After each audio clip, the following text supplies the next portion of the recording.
Dikenal sebagai salah satu pemimpin paling berani dan disegani di Timur Tengah, Raja Faisal dari Arab Saudi tak gentar melawan tekanan Barat. Bayangin, ia adalah raja yang pernah membuat Amerika gemetar. Bukan dengan senjata, tapi dengan minyak. Satu perintahnya kala itu sukses buat harga BBM di Amerika Serikat naik melonjak 400%. Dan seketika dunia sadar, kekuatan bukan hanya soal militer, tapi juga minyak bumi. Raja Faisal menggunakan minyak sebagai senjata diplomasi. Salah satu pemimpin paling vokal dalam hal membela Palestina dan menuntut Amerika Serikat untuk mengubah sikap pro-Israelnya. Tapi akhir hidupnya tragis, meninggalkan misteri didor keponakannya sendiri. Kali ini kita bakal kupas bareng guys, siapa sebenarnya Raja Faisal, mengapa namanya masih menggema bahkan setelah ia tiada, serta misteri di balik kematiannya yang tragis. Sebelum mulai, jangan lupa di subscribe. FBI, open up!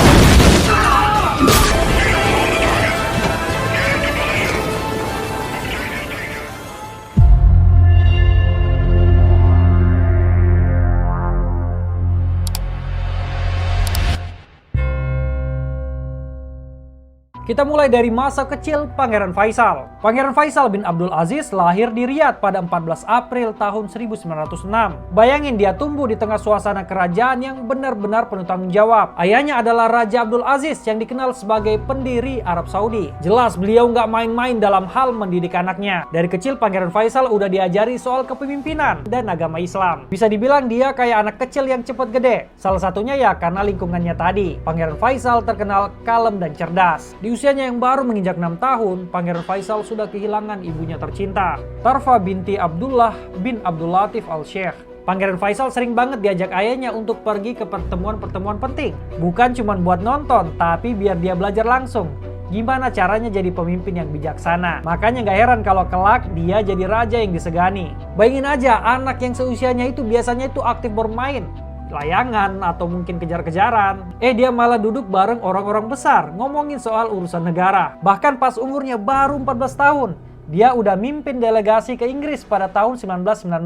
Bayangin, di usianya yang baru segitu, Pangeran Faisal udah ngurusin diplomasi internasional. Keren kan? Pada periode yang sama, ia juga melakukan kunjungan resmi ke Prancis. Kita lanjut ke periode Pangeran muda, Faisal bin Abdul Aziz mulai naik daun. Perjalanan politik Pangeran Faisal dimulai pada tahun 1926, ketika dia diangkat sebagai wakil raja atau wazir dari Hijaz. Hijaz sendiri adalah wilayah yang meliputi dua kota suci, Mekah dan Madinah. Tahun 1930, Pangeran Faisal diangkat menjadi Menteri Luar Negeri. Bayangin, saat itu usianya baru 24 tahun, tapi dia sudah memegang posisi yang sangat penting. Dari sinilah namanya mulai bersinar di dunia diplomasi internasional. Ketika Perang Dunia Kedua meletus, Pangeran Faisal ini punya peran penting untuk menjaga agar Arab Saudi ini tetap netral. Di masa inilah hubungan antara Amerika Serikat dan Arab Saudi itu mulai terbentuk. Hubungan yang kelak akan menentukan masa depan Arab Saudi dan dunia. Sebagai Menteri Luar Negeri, Pangeran Faisal menunjukkan kemampuan yang luar biasa dalam membangun hubungan diplomatik. Salah satu pencapaian terbesarnya adalah perannya dalam pendirian Liga Arab pada tahun 1945. Ia menjadi tokoh kunci yang menyatukan negara-negara Arab untuk menghadapi isu-isu regional, seperti perjuangan kemerdekaan Palestina. Langkah ini tidak hanya meningkatkan pengaruh Arab Saudi, tapi juga menjadikan Pangeran Faisal sebagai diplomat muda yang disegani. Selain itu, Pangeran Faisal juga terkenal akan visinya yang seimbang. Ia menghormati tradisi Arab Saudi, tapi sekaligus mendorong modernisasi. Walaupun fokusnya pada saat itu adalah urusan luar negeri, ia turut berkontribusi dalam hal reformasi dalam negeri, seperti pengembangan pendidikan dan teknologi. Kombinasi antara kecerdasan diplomatik dan semangat reformasi ini membuat reputasinya semakin kuat. Mengapa kemudian periode ini menjadi sangat penting? Jabatan Menteri Luar Negeri menjadi batu loncatan bagi Pangeran Faisal. Pengalamannya mengelola politik global dan strategi diplomasi membentuknya menjadi pemimpin yang matang. Ini terbukti saat ia menjadi putra mahkota pada tahun 1953 dan akhirnya naik tahta sebagai raja pada tahun 1964. Ini benar-benar meletakkan dasar bagi kejayaannya di masa depan. Kita lanjut ketika Raja Faisal naik tahta. Raja Saud, kakak dari Raja Faisal, dikenal memimpin Arab Saudi dengan gaya yang jauh berbeda dari pendahulunya. Kebijakannya membuat anggaran memboros. Ia juga lebih sering mengandalkan kekuatan militer. Dan di masa pemerintahannya, tekanan dari negara tetangga seperti Mesir yang saat itu dipimpin Gamal Abdel Nasser terus berdatangan. Di tengah kondisi yang sangat sulit, desakan dari anggota kerajaan maupun ulama pun bermunculan. Hingga akhirnya pada tahun 1954, Raja Saud itu itu menunjuk adiknya, Pangeran Faisal bin Abdul Aziz sebagai Perdana Menteri. Ini jadi titik awal perubahan besar, karena jabatan ini memberikan kekuasaan yang jauh lebih besar dari sebelumnya. Namun hubungan antara Raja Saud dan Pangeran Faisal bin Abdul Aziz tak berjalan dengan mulus. Keduanya terlibat dalam konflik yang memanas. Pada tahun 1960, Pangeran Faisal bin Abdul Aziz akhirnya mengundurkan diri karena merasa raja justru menjadi penghalang bagi rencana reformasi ekonominya. Tapi 2 tahun kemudian situasi kembali berubah. Pangeran Faisal bin Abdul Aziz kembali menjabat sebagai Perdana Menteri, tapi kali ini dengan dukungan kuat dari keluarga kerajaan. Perseteruan antara keduanya terus berlanjut. Di awal tahun 1963, ketika Raja Saud itu harus absen karena alasan kesehatan, Pangeran Faisal kemudian mengganti para pejabat raja, terutama di sektor militer dan keamanan. Pada 4 Maret 1964, Pangeran Faisal diangkat sebagai wakil raja oleh Raja Saud. Raja Saud kemudian menyatakan mundur beberapa bulan kemudian. Tepatnya pada 2 November 1964, Pangeran Faisal resmi naik tahta sebagai Raja Arab Saudi, Raja Faisal bin Abdul Aziz. Semua tak lepas dari dukungan keluarga kerajaan dan Grand Mufti Muhammad bin Ibrahim Al-Sheikh. Nah, kita lanjut ke prestasi Raja Faisal yang mengubah Arab Saudi. Raja Faisal dikenal membawa angin perubahan yang besar bagi Arab Saudi. Bahkan jauh saat ia masih menjabat sebagai putra mahkota, dia dengan berani menghapus praktik perbudakan. Sebuah keputusan yang tidak mudah di lingkungan konservatif. Dia membebaskan 1.682 budak. Tidak hanya itu, ia juga memberikan uang kompensasi. Sebuah langkah yang sangat progresif di zamannya. Di masa kepemimpinannya, Raja Faisal juga dikenal sebagai sosok yang tegas, menolak dominasi kekuatan besar seperti Amerika Serikat maupun Uni Soviet. Ia adalah simbol dari modernisasi, tapi tetap berpegang pada akar nilai-nilai Islam. Dikenang sebagai salah satu pemimpin paling visioner di Timur Tengah. Pendidikan menjadi fokus utama Raja Faisal. Ia mendirikan Universitas Islam Madinah dan memperluas sistem pendidikan dengan buku teks gratis serta dukungan keuangan untuk keluarga. Infrastruktur juga berkembang dengan sangat pesat dengan jalan raya menghubungkan Arab Saudi ke Yordania, Suriah, Irak, dan Kuwait, serta peningkatan bandara dan pelabuhan. Sektor kesehatan diperkuat, meningkatkan anggaran serta menambah dokter dan meningkatkan kapasitas rumah sakit sebesar 30%. Di panggung internasional, Raja Faisal adalah pendukung kuat isu-isu Arab, terutama Palestina. Ikhwani, ماذا ننتظر؟ هل ننتظر الضمير العالمي؟ أين هو الضمير العالمي؟ إن القدس الشريف.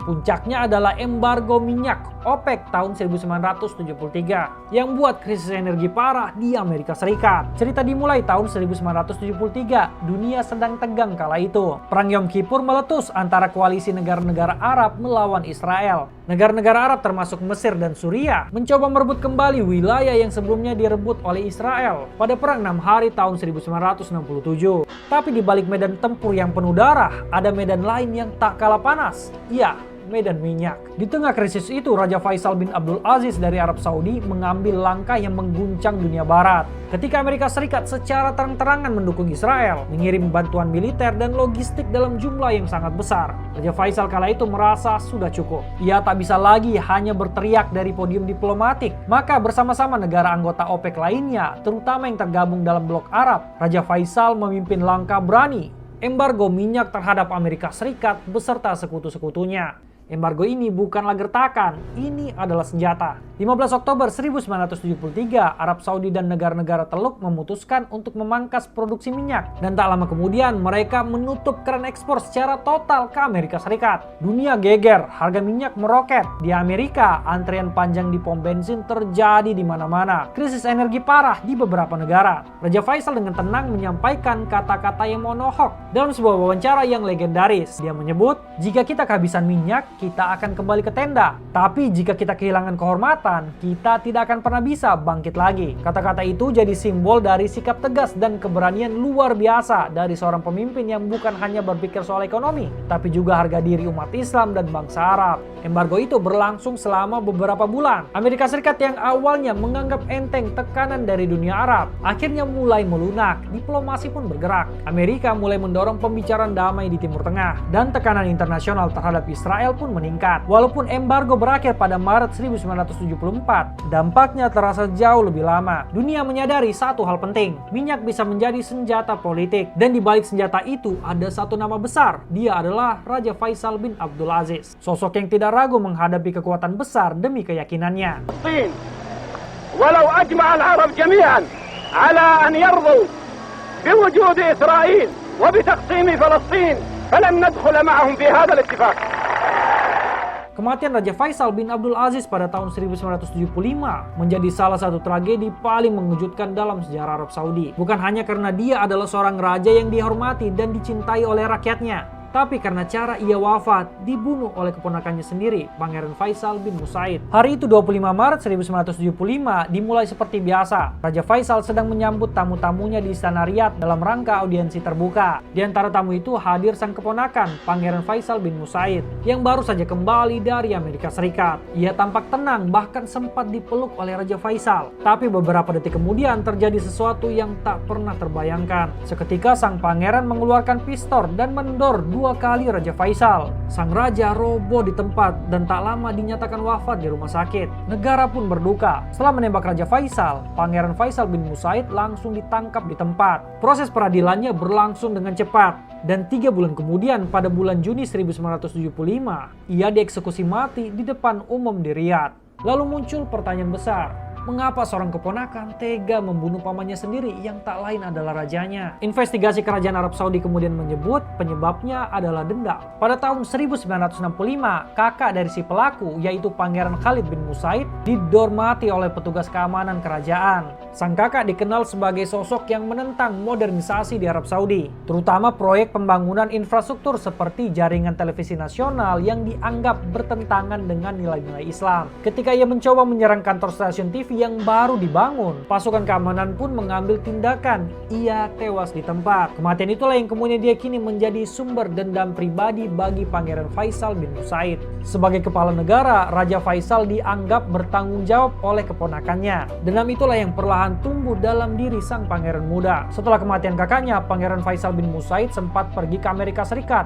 Ia kuliah di sana, menjalani kehidupan bebas ala barat. Dia beberapa kali dilaporkan terlibat tindakan kriminal, aktif jadi pengguna serta perdagangan narkoboy. Dia juga sering terlibat dalam perkelahian. Meski begitu, tiap kali Pangeran Faisal bin Musaid itu berurusan dengan polisi akibat dari tindakannya, kerajaan Arab Saudi itu selalu pasang badan untuknya. Pangeran Faisal bin Musaid juga bahkan dilaporkan memiliki kekasih. Beberapa media Arab menyiratkan bahwa Faisal bin Musaid adalah agen CIA atau Mossad. Media Iran bahkan menyebut bahwa pacar barat pelaku, Christine Surma, diduga Yahudi dan agen intelijen Israel, memanipulasi Pangeran Faisal bin Musaid. Tapi tuduhan ini dibantah langsung oleh Christine Surma itu sendiri. Meskipun keterlibatan Amerika Serikat itu sulit dibuktikan, dan kerajaan Arab Saudi juga menyebut tak ada konspirasi di balik kematian Raja Faisal, tapi motif dendam sang keponakan juga sulit diterima oleh akal sehat. Pada akhirnya kematian sang raja tetap menyimpan misteri yang besar. Raja Faisal dibesarkan dalam kerasnya padang pasir, memimpin dengan keberanian dan mati dalam pengkhianatan. Tapi sejarah mencatat, Raja Faisal bukanlah pemimpin biasa. Ia adalah seorang raja yang membuat Amerika Serikat menghitung ulang kekuatannya. Sang singa Arab yang tak akan pernah dilupakan. Apakah kematiannya benar-benar soal dendam? Atau ada kekuatan besar di balik tirai istana? Bagaimana menurut kalian guys? Sampai jumpa di konten selanjutnya.